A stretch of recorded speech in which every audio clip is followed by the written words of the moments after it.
বাবার সৎ মেয়ে হওয়াতে কি কখনোই আমার বিয়ে হবে না? আমার বোঝ হওয়ার পর থেকে আমি যাকে আমার বাবা বলে জানি তিনি নাকি আমার আসল বাবাই না। তাহলে কে আমার বাবা? আমার যখন বয়স 2 বছর তখন নাকি আমার বাবা আমার মাকে ছেড়ে দেয়, আমাকে তিনি নিজের কাছে রাখতে অস্বীকার করে। আমার মা আমাকে ফেলে দিতে পারেনি, সন্তান তো 10 মাস পড়তে রেখেছে, তাই ওনার হয়তো আমাকে নিয়ে জ্বালাটা বেশি, তাই ফেলতে পারেনি। যদি বাবার মতো অমানুষ হতো তাহলে হয়তো তিনিও কোনো এক ডাস্টবিনে আমাকে রেখে চলে যেতেন। আমার বয়স যখন 20, সবে ইন্টারমিডিয়েট পাশ করি, আমার ছোট ছোট 2টা ভাই বোনও আছে। তারা আমাকে আপু বলেই ডাকে। মাঝবয়সী একজন ভদ্রলোককে আমি বাবা বলে জানি এবং ডাকি। তিনি আমার বাবা। যখন হাই স্কুলে পড়ি তখন বাড়ির এক বান্ধবীর সাথে আমার ঝগড়া হয়। তখন বান্ধবীর ঝগড়ার ছলে আমাকে বলে আমি নাকি আমার বাবার সৎ মেয়ে। আমি তার মুখে প্রথম এমন কথা শুনি, নিজেই বিশ্বাস করতে পারিনি। কাঁদতে কাঁদতে আম্মাকে জিজ্ঞেস করেছি, আম্মা, সালেহা আমাকে কেনই বলেছে এই কথা, আমি নাকি আব্বার সৎ মেয়ে। আমার দুনিয়ার বন্ধ হয়ে মনে হয় যে চিৎকার করে কান্না আসলো। সেদিন আম্মা আব্বা আমাকে অনেক মিথ্যা বলে সেদিন সান্ত্বনা দিল, কিন্তু দিন শেষে জানতে পারলাম আসলেই তিনি আমার আসল বাবা না। কতটা আফসোস আমার কলেজায় তা তো বোঝাতে পারবো না। তবে আম্মা আব্বার কাছে সমান ভালোবাসা পেয়েছি। আব্বা প্রাইমারি শিক্ষক ছিলেন, আর আমার এই আব্বার ঘরের আরো 2টা ভাই বোন আছে। এখন আমি অনেক বড়, ইন্টার পাস করে বিয়ের জন্য আমার জন্য এদিক সেদিক দেখা দেখি চলছে। তবে দিন শেষে একটাই সমস্যা, আমি সৎ মেয়ে। যদি আমার এই বাবা কোনোদিন বাবার অভাব আমাকে বুঝতে দেয়নি, সাথে আমার মায়ের পৃথিবীও আমি, তাও বারবার বিয়েটা ভেঙে যেত। তখন খুব জানতে ইচ্ছে হতো কি অপরাধ আমার মায়ের ছিল, কি অপরাধ আমার ছিল, যার শাস্তি হিসেবে আমার আব্বা আমার মাকে অস্বীকার করে বাহির করে দিল। কতটা নিষ্পাপ তখন আমি ছিলাম। কেমন করে এমনটা করলো জানেন? কোনোদিন আমার আব্বাকে আমি দেখিনি, তিনিও কোনোদিন আমাকে দেখতে চায়নি। আমার মাকে যখন 20 বছর আগে বিদায় করে দেয় তখন নাকি তিনি আমার মাকে 20,000 টাকা দিয়ে সাথে আমাকে দিয়ে বিদায় করে দিল।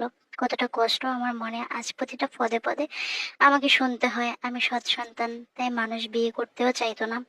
আমার সৎ বাবা যিনি, তিনি সবসময় আমাকে আদরটা একটু বেশি করতেন। ছোট থেকেই দেখেছি আমার আম্মাকে ওনার সামর্থ্য অনুযায়ী রাজরানী করে রাখতেন। আমাকে বাবার অভাব কখনোই বুঝতে দেয়নি। এখন আমিও সংসারী, তবে জন্মদাতা বাবাকে খুব দেখার শখ। যদি কখনো এক নজর দেখতে পেতাম জন্মদাতা বাবা ঠিক কেমন হয়। আমার আম্মা কখনো আমার আসল বাবাকে নিয়ে কোনোদিন আমাকে কিছু বলেনি, আর কাউকে বলতেও দেয়নি আমার সাথে। তাই আমিও জানতাম না কে আমার আসল বাবা, কে আমার সৎ বাবা। বহু বছর পরে শুনেছি আমার বাবা আর একটা মহিলাকে বিয়ে করেছে, তাই আমার আম্মাকে বিদায় করে দিয়েছে। আর ওই মহিলা মানে আমার বাবার নতুন বউ আমাকে পালতে পারবে না বলাতেই আমাকে আমার বাবা অস্বীকার করে মায়ের সাথে তাড়িয়ে দিয়েছে। জীবন কতটা নিষ্ঠুর! আজ আমি যাকে বাবা জানি, ওনার পৃথিবী আমরা 3টা সন্তান, অথচ আসল বাবার খবরও নাই।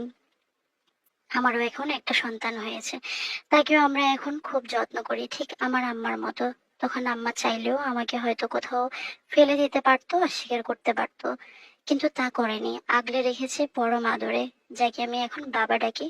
তিনি সেদিন আমার আম্মাকে এক দেখাতেই বিয়ে করতে রাজি হয়েছিলেন।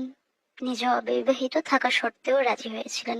আমার মা স্বামীহারা একটা সন্তান আছে, যিনিও বিয়ে করেছেন, আশ্রয় দিয়েছেন আমাকে এবং আমার মাকে। এটা আসলে অনেক বড় পাওয়া। আমি সারা জীবন এই মানুষটার প্রতি কৃতজ্ঞতা জানাই, কারণ তিনি সেদিন আমার আম্মার পাশে না থাকলে আমরা দরিয়ার 7 সাগরে হয়তো ভেসে বেড়াতাম। বড় হয়ে সত্যিকারের বাবা নাকি আশ্রিত বাবা হয়তো না জানতে পারলে বেশি খুশি হতাম। তবে জানলাম পরেও হয়তো এই বাবার প্রতি আমার মহাব্বতটা আরো বেড়ে গেল।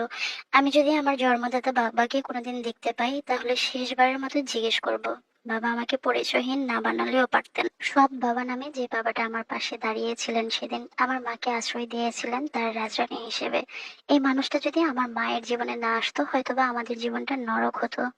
হয়তোবা আমার মা অন্য কোথাও হয়তোবা নিজেকে নিজে শেষ করে দিতেন, সাথে আমাকেও। কিন্তু এই মানুষটাকে আমি বড় হয়ে বারবারই দেখেছি, মুগ্ধ হয়েছি যে আমার আম্মাকে কতটা সম্মান করে চলেছে। আমার আফসোস হয়, চাইলে আমার বাবাও হয়তো আমার আম্মাকে এমনটাই সম্মান করতে পারতেন। হয়তো চাইলে আমি এখন যতটাই ভালো আছি, হাসি খুশি আছি, আমার সত্যিকারের বাবা মার সাথে আমি তার চেয়ে বেশি হাসি খুশি আনন্দিত থাকতে পারতাম। দিন শেষে হয়তোবা আমার কোনো না কোনো কারণে এটাই মনে হয় যে সত্যি আমি আমার বাবাকে দেখিনি। আমি একজন সৎ বাবার সন্তান, কিন্তু আবার কোথাও না কোথাও আমার শান্তিও আছে।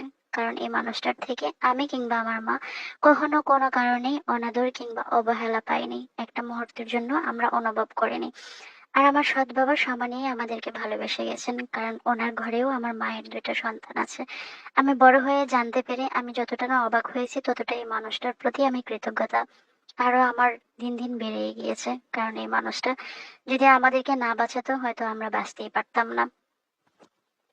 আমার বাড়ি শরীয়তপুরে। আমার নাম রোকেয়া। যদি ভালো লাগে আপু অবশ্যই আমার গল্পটা শেয়ার করবেন, আমি অনেক বেশি খুশি হব।